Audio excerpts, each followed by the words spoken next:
because it's like to show up and do 100% is not enough. Yes. You got to do 110 just to prove that you're, that you're pulling your weight more than you expect. You're exceeding expectation. Like, why can't you just meet expectation and that be a transaction? Yes. I think because I was also encouraged to always go above and beyond. Yes. Because that's what makes you stand out. Yes, but it's such a bullshit ego thing, isn't it? Because it doesn't do anything other than, like, what does the standing out do? It's essentially then borrowing back to our school experience of getting an A+ instead of an A. Yes. And what does it mean later on? It means nothing. It's nice to have an A+. I got an A+ once. Did you? Yeah, pretty much nothing else was an A+ though. I got it once.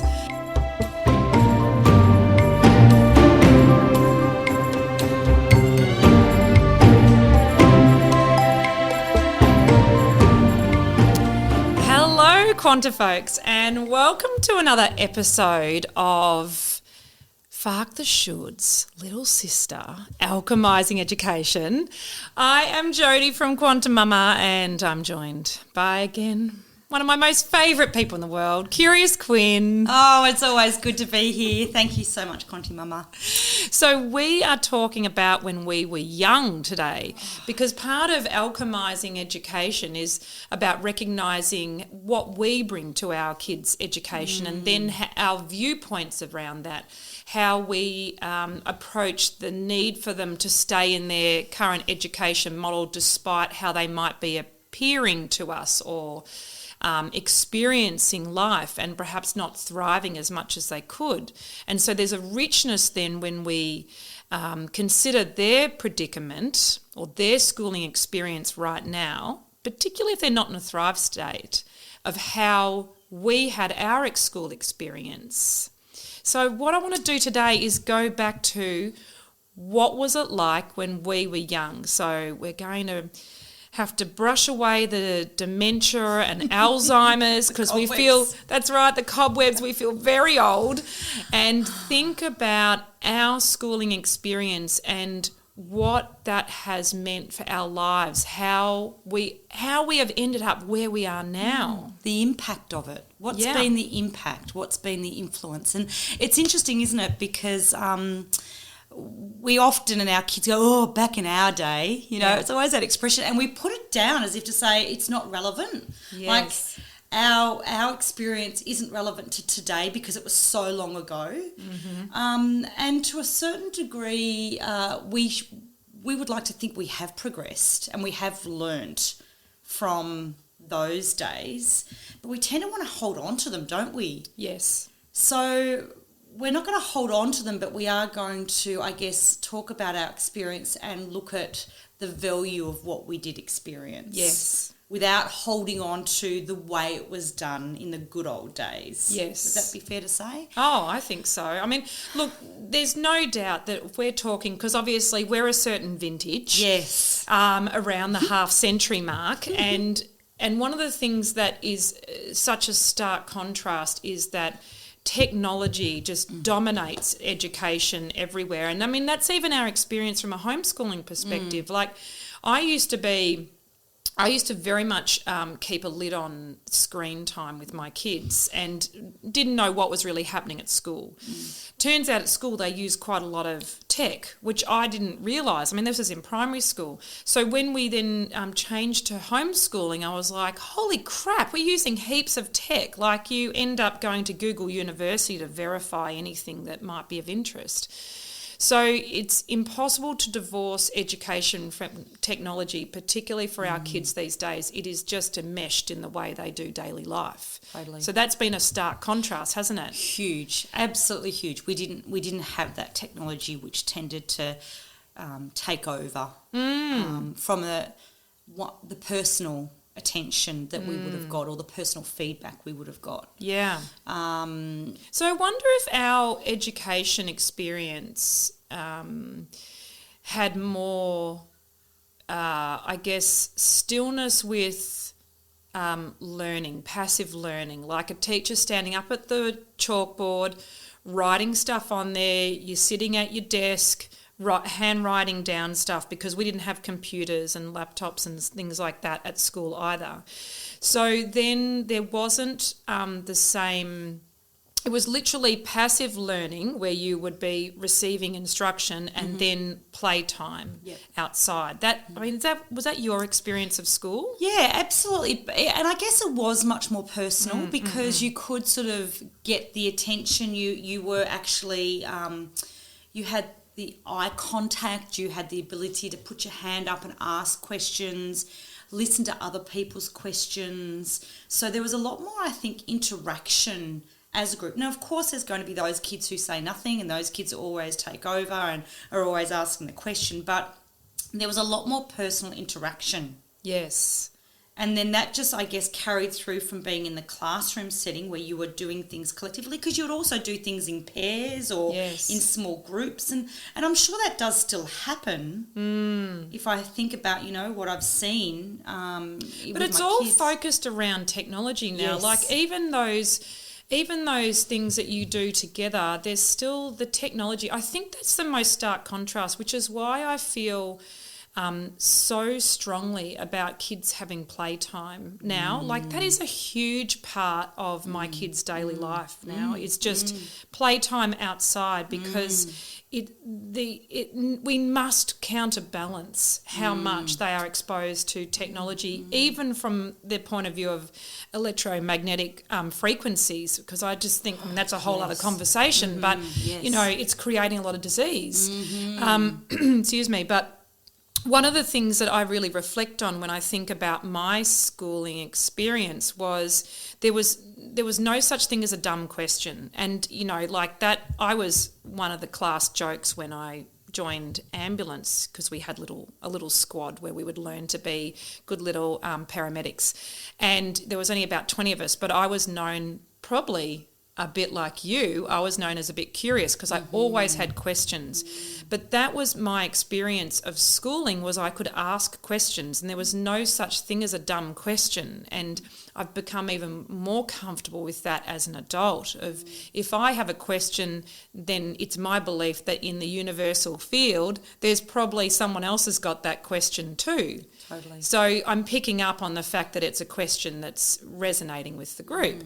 And I think that one of the things that by contrast with our kids is getting them curious about asking those questions, because partly I need to re-establish that trust that they can ask questions and they won't be fobbed off.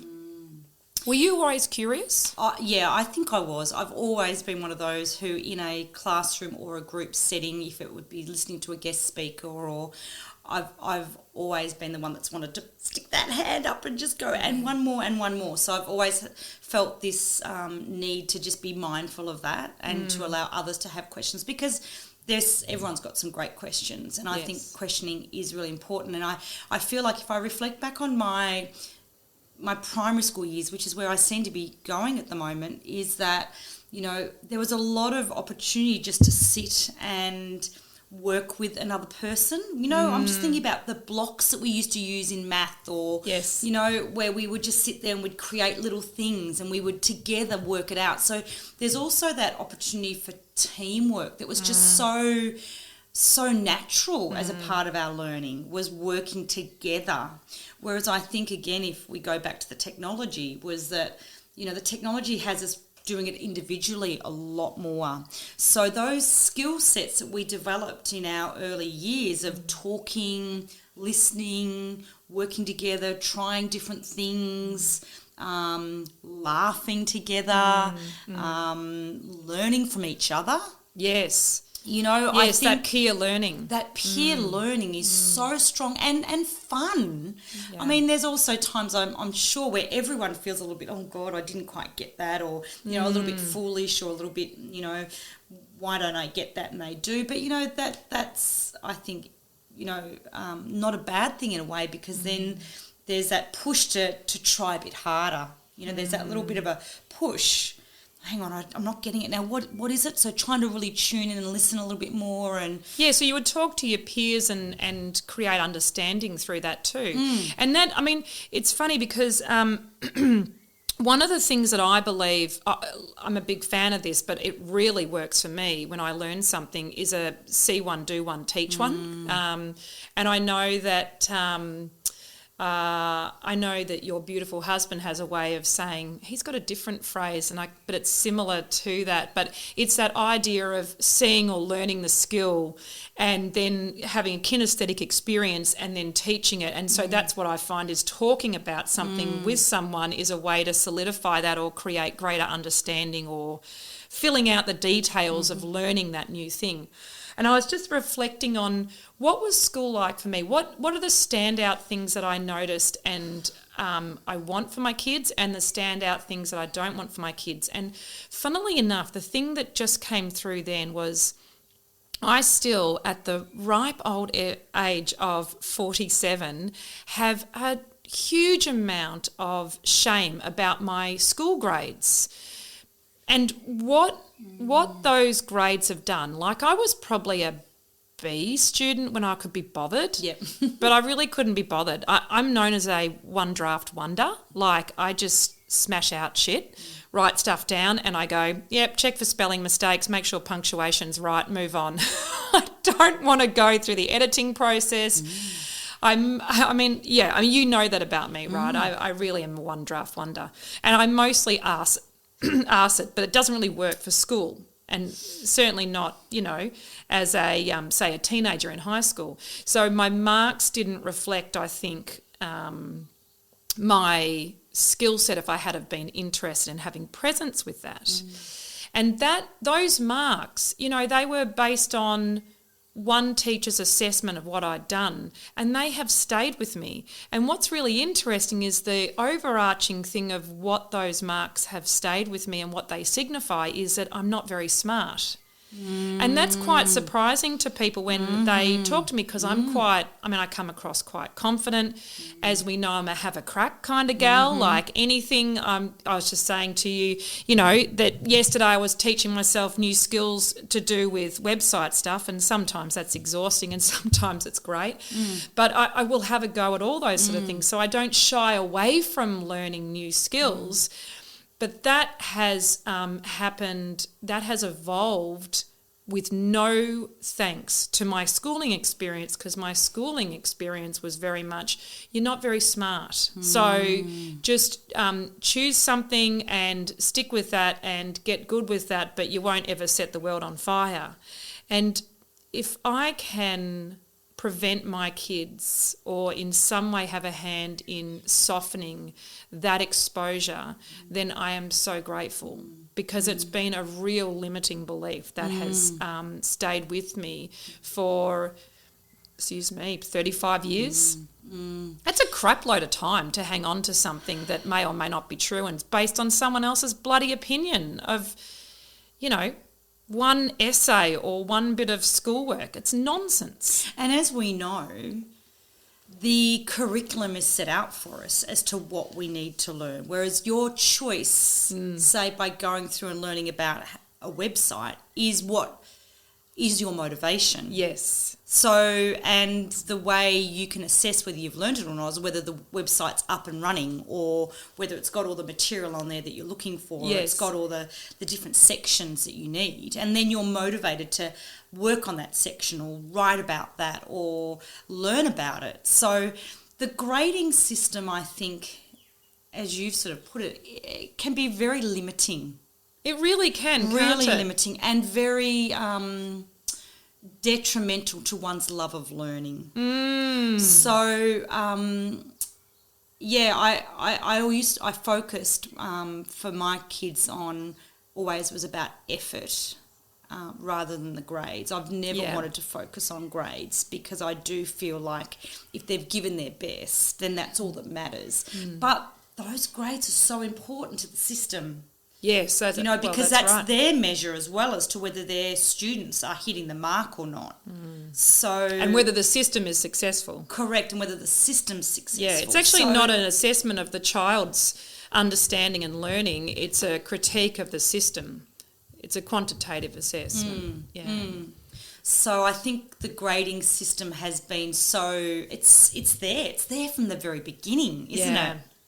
Although I think in maybe the junior years they don't put the assessments in so early, but for some reason kids learn really fast. Well, I think they do. I think about now what our kids have experienced, and obviously we've had our kids homeschooling now for about 2 years, and I even think about like the first words they learn, like the golden words and so forth. Yes. So, like our youngest, he just has been so put off learning any of those things, and he now has hit the point where he's interested in reading because he sees that that's a gateway to all kinds of things. I keep saying, hey, listen, if you decide you want to learn to read, but I intentionally pulled back on forcing it because he just kept shutting the whole thing down, and he's a determined little fellow, as you well know. So that kid's got his own mind, and you know, we're now doing the a lot of those familiarisation of those foundational words because he's ready and he's thirsty for it.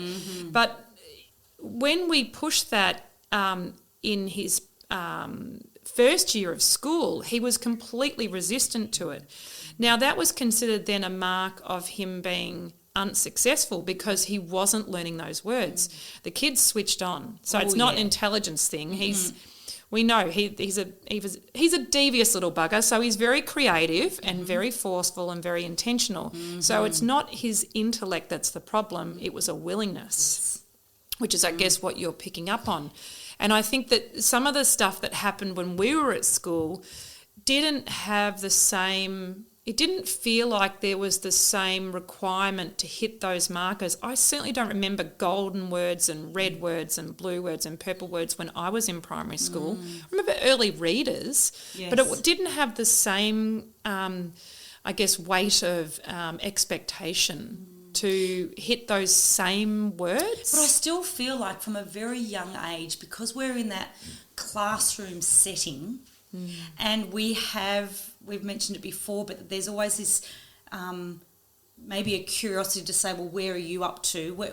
You're at that level. You've got that colour reader and I'm on this colour reader. There's always these markers. Yes. Whether it be a grade or a colour or a level or a whatever they call it, from the very beginning we're set into groups. Well, you can be in that group over there and you can be in this group. And very quickly we know whether we're in the top group or the bottom group. Yeah.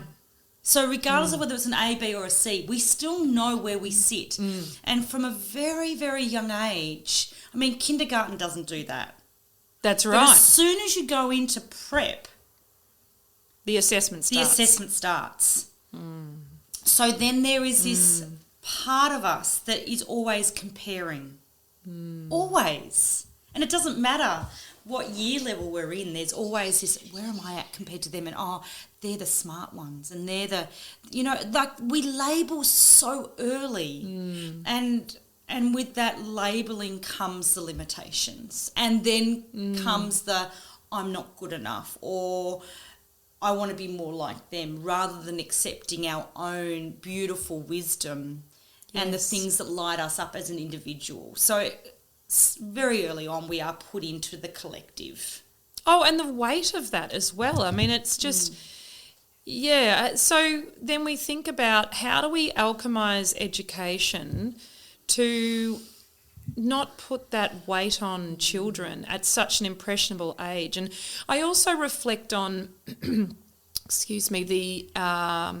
the certain ages where you're very absorbent. And so up until that age of sort of 7 or 8 where consciousness really comes in and the brainwave changes from a theta, which is a very absorbent sort of hypnotic brainwave, you're intentionally spongy in those early years because you're downloading as much as you can in this overstimulated world.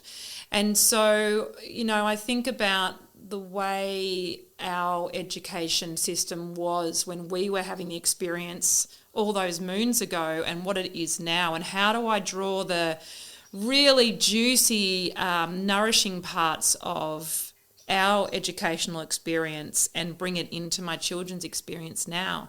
And if I had a choice, if I had an opportunity to decide what do I want my education to be as a child, would I have chosen to be at school? I think with my wisdom now, I wouldn't. Yeah, that's a really good question. And I think, again, it comes down to the individuals too, doesn't it? And this is where, you know, as a student for me, I was really comfortable in structure. Yeah. A bit like my daughter. You know, we've loved to know, we love certainty. We love to know what the parameters are, so that opportunity to be creative was definitely there in the younger years, but then suddenly there was an element of safety by knowing what the parameters were. So, and in hindsight for me then, if I look back on that and the impact on me, is it actually stopped my creativity. Yeah. I mean, you by your own admission are a rule, you were a rule follower as a student. Oh, yeah. I did everything that was expected of me. I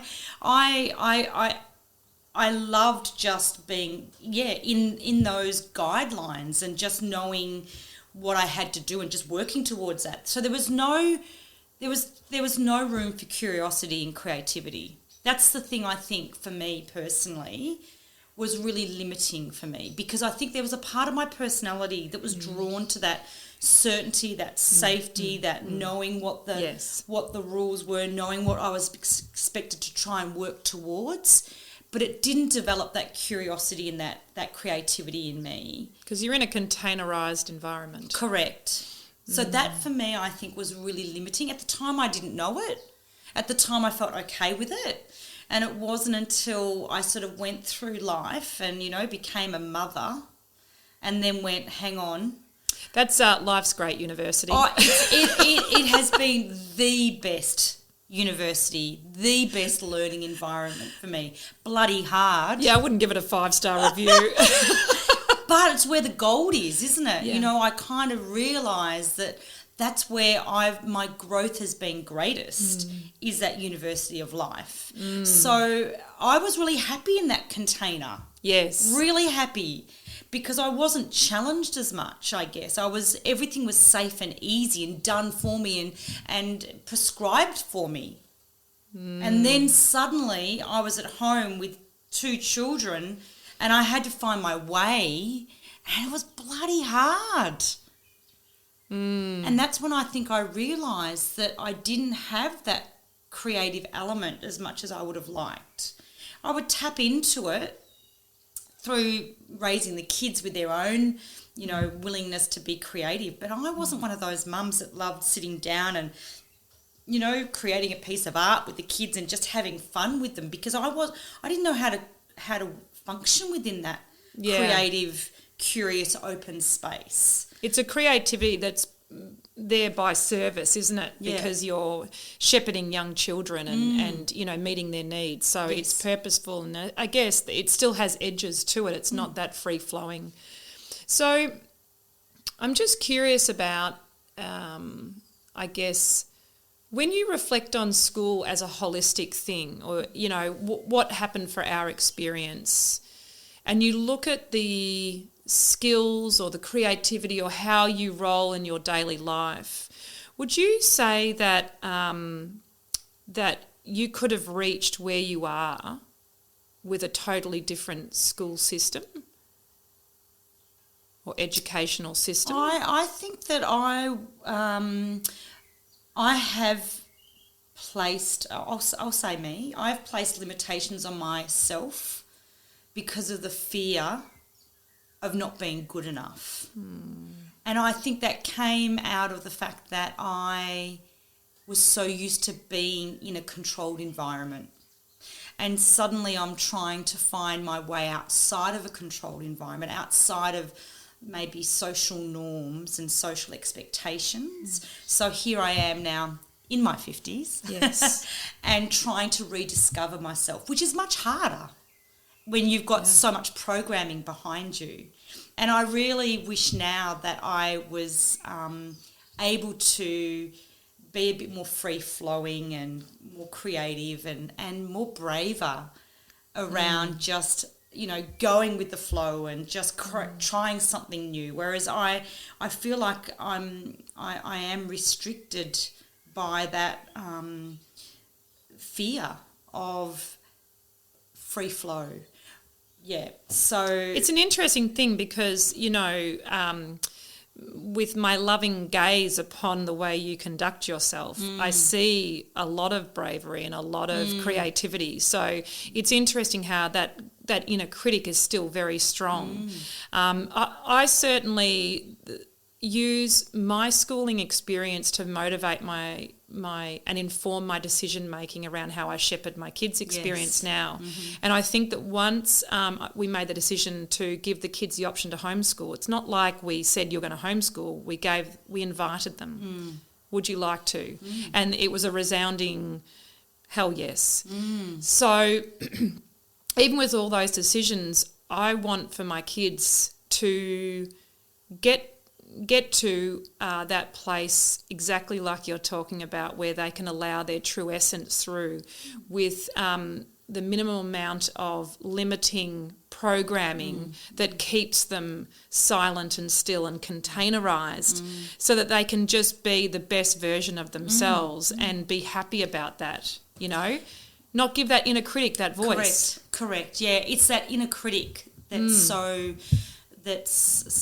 I keep using the same word, but limiting and keeps us down. The inner critic is like, if ever there was a should that should be fucked, like, it's the inner critic, because it's of no value, and it's not reflected by those around you. It's not reflected by your achievements as well, whatever that means.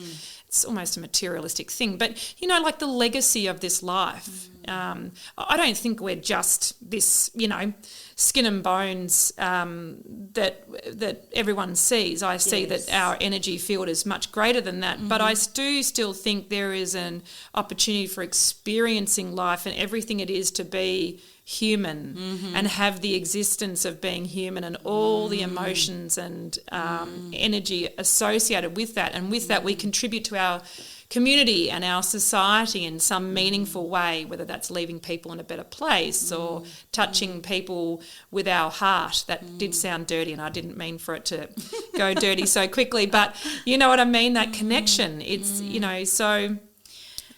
Yeah, I feel like the way I was educated didn't allow for that heart-based experience and for that expression. Do you think education now, because one of our nearest and dearest has done a lot of emotion-led teaching, and I'm curious about, her experience is her own to comment on, but I'm curious, as a teacher, can you be emotion-led, and is there a class environment where it can be successful? Because my sneaking suspicion is you would need much smaller class sizes if you were going to do it from an industrialised education point of view. Absolutely, and that's why it's not done, because it's set to fail immediately, because you're trying to fit it into a system that doesn't support it from the outset. Absolutely. And I think that perhaps the way we have, and this is probably a whole nother topic again, but, where women have felt like we've been given the invitation to be everything. Yes. To be the homemaker, the career maker, the mother, the wife, which are all big roles in themselves. And show up with our soul desires as well and make them happen. And bloody hell, you put all of it on the table. That's a lot of responsibility. It's a lot. So, I think going back to the smaller classroom sizes is the only way. And through our friend's experience, she works best with the smaller groups. Because the heart-based learning takes time. It's not something that's... It has to be... it's an exchange. It's an exchange, and it can't be formulated. It can't be formulated. And so, therefore, it can't be efficient. Correct. So we go back to this efficiency that's required within a business model around the education, and I understand it. But, I really now, in hindsight, when I think about my role as a mother and the gold in the value that we give to our kids. Yes. You know, I'm very grateful that I haven't done a lot of work over the years. I wouldn't have been one of those mothers who would have been very present at all if I was working. Yes. Because I work, when I put into my work, I traditionally have done 110%. I'd always be there longer hours. I'd be always doing extra work. I'd be thinking about it in the evening. Now, there was no room for me then to be present with my children. So trying to do it all is near impossible. But I think that's because I was always good in the workplace because I had structure around me. Yes. But that unhelpful belief system that you were identifying before is probably the overcompensation that shows up in your work where you're doing 110%, because it's like to show up and do 100% is not enough. Yes. You got to do 110 just to prove that you're, that you're pulling your weight more than you're exceeding expectation. Like, why can't you just meet expectation and that be a transaction? Yes. Yeah. I think because I was also encouraged to always go above and beyond. Yes. Because that's what makes you stand out. Yes. But it's such a bullshit ego thing, isn't it? Because it doesn't do anything other than, like, what does the standing out do? It's essentially then borrowing back to our school experience of getting an A+ instead of an A. Yes. And what does it mean later on? It means nothing. It's nice to have an A+. I got an A+ once. Did you? Yeah, pretty much nothing else was an A+ though. I got it once. It's funny the things you remember, and I kind of go, oh, it's like you won that round. Yes. I won that round because I exceeded expectations. But this nowhere in this exceeding expectations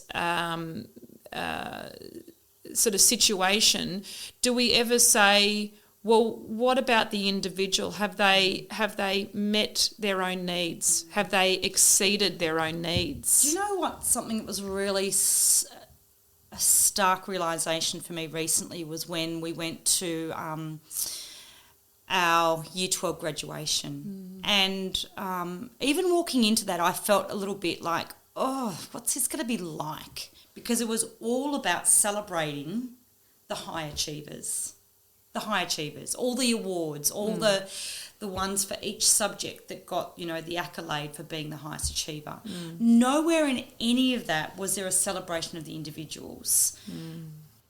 I felt enormously proud of my daughter because she was celebrating her own individual uniqueness, and that was beautiful. But nowhere in that graduation ceremony was there that opportunity for that. To just be proud of who they are and what they achieve personally. It was all about the scoring and the high achievers, and that really stood out to me in that moment. Is that's what we do. Well, when you celebrate the high achievers, it's the school basically saying, "Didn't we do a good job?" Because these are examples of kids. I mean, what about the kid that was a D- student that then got a C? Like. That's a greater achievement than any kid that's a straight A student. Yes. A straight A student is in the right environment and it makes sense, or they're disciplined and they'll have mental health issues later on. We'll see. But, the kid that pulls himself up and the information lands and you see an actual qualitative improvement in their grades because we're doing that assessment. Yes, or the personal growth that student's achieved on a personal level. Like, what is it when they came in at Year 7 or they came in at prep, and what have they achieved at the end of it? I remember vividly also in kindergarten seeing these young children who were absolutely terrified at the end of year Christmas concert and just stood up there and just didn't even look out to the crowd, just looked at their feet the entire time, absolutely horrified. But you know what? When I saw them in their grade 6 graduation and how they were up there and they were dancing and singing and talking, that's an achievement. Yes, that's right. Because that's personal growth. That's the personal growth that I feel like we're lacking within, or we're not reflecting on, or we're not helping our children perhaps see that personal growth as a massive achievement. That's that heart-based growth and learning that I feel. Well, that's what we model to our kids now, don't we? I mean, you and I particularly, and we're surrounded by other adults, mainly women, who are doing the same thing. And that's what I want my kids to to see. I want them to see me having a go, me, alchemising, limiting beliefs, and coming out the other side, and perhaps getting a new skill set, and contributing to my society or community, and acknowledging that, being the example for them, and knowing that we are forever learning, and we've said that before, but and we demonstrate that, and that's what's important, is demonstrating those life skills, those connections to our community, the support that we show each other, the laughing at when we've got things wrong or we've made a mistake. I really celebrate that now with my kids, is when I've made a mistake, it's like, oh yeah, gosh, I got that wrong, didn't I? Because I want them to know that that's always going to happen. That's right. That's the human experience. The human experience. Oh, I know.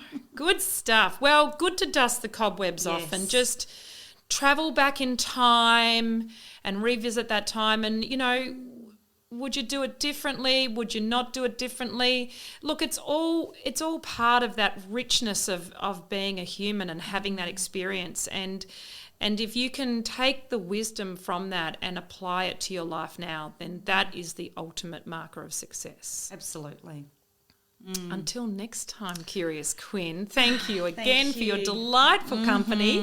Yeah, and look, if we've got any of our listeners who have, something they'd like to sort of address, or they've got a question, please, we'd love to hear from you, because there's so many things we love to talk about. Yes, drop us an email on the QuantiMama.com website, and we love these conversations. And if you're, feeling like you need some support with your child, they're perhaps not thriving in their, current education model, then check out the upcoming Take the Leap program. We're running more. McGill and I are going to run some more classes, and really it's centered in deprogramming the parent, not reprogramming the child. Yes. We're about stripping back and getting back to soul expression and heart desires and the richness of life. And I think, having done the program myself, I really feel like it's an opportunity for us to reflect on what we got out of our own education. Yeah. What was the gold? What was the gold? What were the things that we could have, or we would have liked to have done differently? And just understanding what part does it play in our overall, future success, whatever that means. Yeah. Well, that's the whole point of having kids, is to shepherd them to have the greatest expression that they can. Yeah, that's the whole point of being a parent. Otherwise, just chuck them in an institution and there's no issue. Yeah, you don't have to worry about it. Anything. Exactly. You can wash your hands from it. Exactly. Woohoo! Whoa! All right, beautiful people. You. Great to have company, and we will talk very soon. Bye, everyone. See you.